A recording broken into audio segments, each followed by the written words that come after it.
Kgadima. He's an independent energy and economic analyst to talk about the energy crisis right here in South Africa. And we just hope and pray that common sense prevails, that we see an end in sight as far as this issue is concerned. We also know that the end of COP26, or rather COP26, wrapped up on the weekend in Glasgow, Scotland. Lots of promises, lots of talking heads. South Africa, were pledged an amount of 131 billion rands to move to cleaner energy. What does that mean for us? At what cost does that come to us? There are politicians and there are other independent energy analysts that saying that it's not a good idea. There are other people who are suggesting that fossil fuels, coal should carry on supplying our energy. So lots of things to be unpacked. Let's see what Tshepo has to say about this issue, and hopefully an end in sight. Tshepo, good morning. Welcome to the program, and lovely talking with you this morning. No, thank you, and greetings to the listeners of Salam Media. So now I've made quite a statement in the opening of the show. The one thing we also need to add here, and then I'll hand over to you to respond, is the issue around people calling for De Ruyter's head, for him and his board to step down.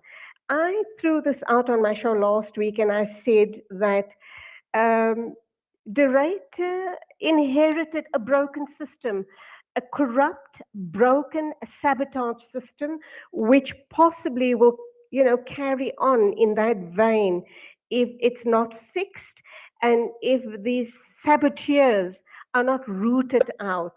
That's my take on the situation. You can have 20 other directors that come in to head up the organization. You're not going to fix it. You need to get rid of the rot first, and that is the story of Eskom. Well, thank you for that. Yes. In the first instance, I think the question that needs to be asked is that, is De Ruyter the right man for the job? The answer is a categoric no and no and no.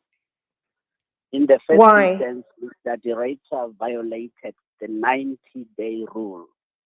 The 90-day rule, we derive it from the work of Professor Michael Watkins from Harvard University, who said that any leader in any enterprise, they effectively have got only 90 days to be able to bring about the changes. De Ruyter has been on the job for 2 years. In the 2 years, it's become a lot more clearer that the man is completely lost. He's at sea without a compass and without a GPS. He has no idea about the company that he is running. And his very media briefings last week told us that much. In the first instance, he addressed the press on Monday with a panel of there is no CEO of any Fortune 500 company that you'll ever find not being in a position to speak competently, confidently about the company that they run. They will be able to answer all questions. They will be able to address all issues relating not only to the operations, not only to the finances, not only to the market that they service, everything about that business. And De Ruyter has not been able to do that. It is not surprising in the least that he's not been able to do that, because his history in terms of whether at Sasol, we know what he did. At Nampek, we know what he did. Before he took on the job at Eskom, some of us went public to say that he was the wrong man for the job. It is unfortunate that he was proven right that he's the wrong man for the job. Let me give you an example. He should have kept the energy availability factor at Eskom above 70%. And with the existing plant of baseload power stations at Eskom, the energy availability factor should have been way above 70%. And secondly, he should have taken a decision that was necessary. That decision would have been to unplug from the Eskom grid the intermittent energy sources that come from wind and solar, because they are not only putting tremendous stress on the ESCOM grid, but they are risking a total power collapse, which will take anywhere between 21 and 28 days to clean the power back system up. Now, that risk, if you can have a CEO who does not fully appreciate the gravity of that risk, it tells you that you've got the wrong person on the job and who has not been able to not only comprehend, but then take the corrective action of ensuring that that utility can operate at where the levels which it was designed for. There is no need whatsoever for South Africa to be experiencing the blackout, except that the people who are in charge are not able to take the right decisions. And unfortunately, the sad news for all of us is this. We have been forewarned. Every one of us must now find alternative ways of getting energy and electricity specifically, because ESCOM is not going to give anyone energy. By his own account, Andre Dreyer earlier this year in March gave a presentation where he said that he was looking to mothball 16,000 megawatts of baseload energy from the system, and therefore darkness is assured for this nation. So, Tshepo, let's look at the powers that be that appointed the man to this position. You are an energy and economic analyst. Why do we not have people like you, people who understand energy issues in the country? Why are people like you not placed into those positions who understand the dynamics of the company and not bring us to the brink of collapse, because that's exactly where we are? So we allow the man then to serve for 2 years, pushing us into a further into a darker hole. But then we don't have. If you're saying we don't have the right people, where are the right people? I think the politicians should be the ones that are asked to answer that question. I unfortunately don't believe that they will be able to answer, because they themselves don't really know what is happening. Their policy decisions are erroneous, to say the least. Let's go back in time. In the year 2014, we're having problems. In December, I think it must have been around the 19th, there was an announcement that the then Deputy President of the Republic, Cyril Ramaphosa, was going to chair a animal called the War Room, which I hasten to add that was unlawfully constituted. Right. But anyway, they continued to chair that. Now, in 2015, the decision that the policymakers wanted to take was to put ESCOM into business rescue. We then made an intervention. I was on the energy desk of the Black Business Council at the time, so we wrote a 12-point plan which we presented to the union building to stop the putting of ESCOM into business rescue. We then gave further advice. At the time, I think they were taking advice, and when Brian Molefe came on board as the CEO, I effectively told him on what he needed to do, particularly relevant to the issues of the boilers. The boilers of ESCOM are currently not operating efficiently, and even then, they were running at higher temperatures than what they were calibrated to do. So therefore, boiler tube leakages were at an unprecedented level. And temporarily, I think they fixed that problem. With the change of management, when the politicians felt that certain persons were persona non grata, the likes of Brian Molefe and his team, of course, we've gone back to where ESCOM is not burning coal properly. ESCOM is not receiving the right type of coal. But the politicians, for reasons best known to them, I don't want to accuse them of anything, but they are just simply have put this country in a very catastrophic trajectory, because without energy, you cannot speak of economic development, you cannot speak about any energy is everything. Energy is sovereignty. If you want to know where your economy will grow, you must look at energy, and in energy you must look at two things: how much you are using in terms of liquid fuels specifically, and how much in terms of electricity that you're consuming. We've seen in the last few years the demand for electricity has been going down. The refineries we have in the country have been operating below 60%. The imports of liquid fuels have increased.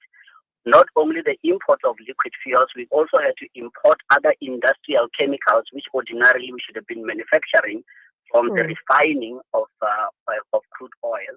And with electricity going down, it tells us another thing, that in terms of manufacturing output, in terms of mining output, in terms of agricultural output, we have seen a decline. At the same time, we have seen that the increase in tariffs, the cost of electricity as it goes much higher, households, domestic users for houses who account for 44.8% of Eskom's income of 204 billion rand thereabout. That 44% is becoming a lot more under pressure because people are no longer able to afford electricity. It's a knock-on effect, it's a snowball effect, because when people are unemployed, people who are on social grants can't afford electricity that has gone up. All of this cocktail of problems that I'm explaining, the politicians, they are the chief cause of those problems through their interference instead of intervention. The politicians should have only been intervening from a legislative or a policy that is appropriate for the country. So they've got a inappropriate policy decision, and at the same time, they're not even applying the law as written. They are applying the law as told by other people with parochial interest. Tshepo, I need to ask you two very important questions before we wrap up, and these questions do need to be answered. Firstly, whom do you believe is the right person for the job? Obviously, the type of animal that we need to get us out of the crisis that we're in. And this is a sensitive one. People, possibly the unions, would make a big noise about it. But do you think that if Eskom were to be privatized, that the rot would be gotten rid of? The right people, politicians won't interfere with the appointment of CEO and the entire board, that the right people will be in the right jobs and they can turn the company around? Well, let me maybe put it this way. Right now, as we speak, Eskom has been privatized. So the cash flows of Eskom are privatized, but the losses have been nationalized. What do I mean by that? The financial year ending March 2020, National Treasury had to put in 49 billion rand bailout to Eskom. Sure. Because of the privatization. For the year ended March 2021, National Treasury had to give another bailout of over 56 billion rand. For the year ending March 2022, that bailout is going to be above 60 billion rand. Because of, there are two things. When I'm saying Eskom has been privatized, Eskom does not maintain its own boilers. It's got outside parties that are maintaining those boilers and maintaining most critical plant equipment at the cost of 22 billion rand a year. And yet the breakdowns are continuing unabated. Therefore, meaning lesser plant availability, the lesser the energy availability factor, that translates directly into lost revenue, let alone the cost on the economy. On the other hand, Eskom, they were made to buy or to pay for electricity that is not usable, because South Africa has got what is termed a unitary high voltage grid, which means that grid, in terms of how it has been designed, it is not meant to receive intermittent energy. What do I mean by that? Solar and wind, their energy efficiency factor is no more than 24%. So that means in a 24-hour cycle, if you are told that the installed capacity is 6,600 megawatts, as currently is the case, only 24% of the time at the maximum, that energy would be available. But the problem that it is not dispatchable because it is not stored. Energy, electricity specifically, you need it on demand, not as and when it can be available, because that means that you must be a greatest meteorologist that has ever lived, of knowing when the wind will blow, at what speed, and when the sun will shine, at what heat factor. How will you even begin? Now, intermittent energy sources require 100% backup. 100% backup simply means this. You must keep the ESCOM base load power stations running on a continual basis to back up that 6,600 megawatts, which supposedly you are supposed to put it onto the grid. That in turn means that you've got a double loss because you've got a cost of generation of electricity, but you are paying for electricity that you can't do anything about. So that's why when you read the financials of ESCOM, over 23,000 gigawatt hours are lost every year. That 23,000 gigawatt hours, that means that the losses, they are well over what we have seen, over 23 or 25 billion rand. Okay. All right, Tshepo, I have to leave it there. Unfortunately, we've run out of time. But I promise you, this story is very, very scary. We have to talk with you possibly in the next few days, pick up from where we've left off. We really need to talk hard about this issue and really get all South Africans hooked into this and understand the bigger picture. Thank you for sharing with us. It is scary and we do have to talk again. Till the next time, as always, go well. Thank you very much. Tshepo Kgadima, Independent Energy and Economic Analyst. Oh my word, that was so very scary. But we will talk with him again. Let's go for an ad break. And when we get back, we're going to talk with Brian Hanekom, Africa for Palestine. Looking to get your